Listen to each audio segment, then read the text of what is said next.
Story time. ओपीडीला ना एक केस आलेली होती. एक बाळ त्याची आई घेऊन आलेली होती. Baby was 7 to 8 months old आणि त्या बाळाला 3 दिवस झालं खूप ताप येत होता. आता त्या बाळाला 3 दिवसाआधी आमच्याकडनं औषध दिलेलं होतं, पण ताप काय उतरेना. ठीक आहे. त्याची आई त्याला घेऊन आलेली. ती म्हणत होती की तापच नाही उतरते बघा वगैरे. तर आम्ही तिला बोलले एक काम करा, तुम्ही जेवढे औषधं तुम्हाला दिलेत ना ते सगळे टेबलावरती ठेवा, आम्हाला दाखवा तुम्ही औषधं काय कसे देताय. आम्ही तिला तापाचं जे सिरप होतं ते तिला 3 ml सिरप 3दा दिवसातनं द्यायला लावलेलं होतं. ठीक आहे. त्यांनी ते काढलं, दाखवलं आम्हाला आणि तिला आम्ही दाखवलं की बूथ समोर ठेवलं आम्ही त्यांना म्हटलं की तुम्ही सांगा आम्हाला किती देताय म्हणून. तर तिने दाखवली मार्किंग की हे इतकं देते 3 ml. आता ती जी मार्किंग दाखवत होती ना that was 0.3 ml and we had asked her to give 3 ml 3 times. आम्ही तिला खूप एक्सप्लेन करत होतो, तिचं काय डोक्यामध्ये बत्ती पेटत नाहीये की आम्ही 3 म्हटलोय, तिला 0.3 सांगितलं आणि त्या व्यतिरिक्त आम्ही तिला प्रिस्क्रिप्शनवर लिहून दिलेलं आहे, तिला समजेल अशा भाषेमध्ये. तरी काय तिला बत्ती पेटतच नव्हती त्या गोष्टीची. बॅकग्राऊंड टू दिस. बाई म्हणजे मुलगी होती 20 वर्षाची आणि तिचं हे बाळ होतं 8 महिन्याचं. ठीक आहे. मग आम्ही तिला बोललं ठीक आहे सगळं झालं, आता बाळाचं काय होतंय वजन उतरलेलं आहे आपल्या आणि सेकंडली डिहायड्रेट व्हायला लागले, we'll have to get the child admitted. तिचा response to that in a snap was what, नहीं बच्चे को एडमिट नहीं कर सकते. तो हमें म्हटले की का क्यों बच्चे को नहीं एडमिट कर सकते. ती म्हणे नहीं वो सुई लगाएंगे ना, वो सुई से मुझे डर लगता है, नहीं बच्चे को एडमिट नहीं कर सकते. आणि आम्ही लिटरली तिकडे सगळे तिच्याकडे असं बघतो की काय बोलतेस तू, आपल्याकडे ऑप्शन नाही आहे, आम्ही तुम्हाला सांगतोय की बच्चे को एडमिट ही करना पड़ने वाला है, अभी वजन उतर रहा है, डिहाइड्रेट हुआ है, एडमिट ही करने पड़ने वाला है. And she is not agreeing only to that thing. तेव्हा मला असं असे सिनेरिओज झाले ना सारखे, तेव्हा मला रिअलाइज होतं why I keep telling this to a lot of people. हे जे आपल्याकडे हे बालविवाहाची कन्सेप्ट बंद झाली आहे आणि अ लिटल लेट बालविवाहाची जी कन्सेप्ट आहे अजूनही की 18व्या 20व्या वर्षी मुलींचे लग्न करून देतात, त्यांना बाळ होतंय. त्या मुलींना गोष्टींची डेप्थ, गोष्टींची अंडरस्टँडिंग नाही आहे, मॅच्युरिटी नाही आहे गोष्टी समजण्याची. ठीक आहे.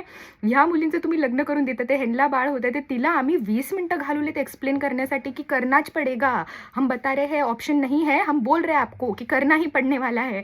आणि त्यांच्या काय डोक्यातच शिरत नाही, तिला ते 3 ml 0.3 ml पण शिरत नव्हतं. तेव्हाच मला असं झालेलं की आता हिला एक्सप्लेन करायचं की बाळ ॲडमिट करायचं. आणि एक गोष्ट मला सांगा, ह्या पोरींना जेव्हा तुम्ही पाठवताय ओपीडीमध्ये, यांच्या घरात जे त्यांचे सासू सासरे आई बाबा कोण, नवरा कोण आहे, हे कोणतरी मोठा असणार आहे ना वयाने. तुम्हाला काय वाटतं बाळ झालं म्हणजे ती काय पोरगी खूप मॅच्युअर्ड झाली, तिला सगळं जग कळायला लागलंय? असं काही नाहीये. ती तिकडे येऊन आमच्याबरोबर 0.3 आणि 3 ml और सुई टोचाएगी तो हमको डर लगता है वाली भांडण करते तिकडे थांबून आमच्याशी. तिला सिरियसनेस कळत नाहीये, बाळाचं वजन कमी झालं या गोष्टीचं. ह्या पोरींना तुम्ही कसे बरं ओपीडीला आजारी बाळ घेऊन एकट्यांना पाठवताय? काय म्हणजे every time every day in health care you realize this time and again how we lack at a lot of things as a society.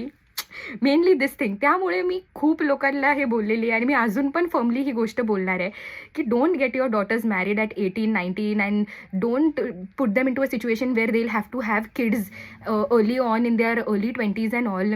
थोडं एज्युकेशन घेऊ द्या, थोडंसं बघू द्या जग, थोडे जॉब करू द्या, थोडे धक्के भेटू द्या, गोष्टींची डेप्थ, गोष्टींची सिरियसनेस कळणार आहे आणि तशीच कळणार आहे. Let them understand things. त्याशिवाय त्यांना डिसिजन मेकिंग पण गोष्टींची येणार नाही आहे आणि त्या डिसिजन मेकिंगची अंडरस्टँडिंग पण नसणार आहे.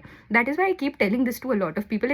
It internally makes you feel really sad की ह्या लोकांना यार एवढी बेसिक गोष्ट आहे आणि आई म्हणून पण तिला ते कळत नव्हतं कारण तिचं वयच लहान आहे. आय एम नॉट सेइंग की all mothers of that age are going to be the same. नाही, नक्कीच नाही.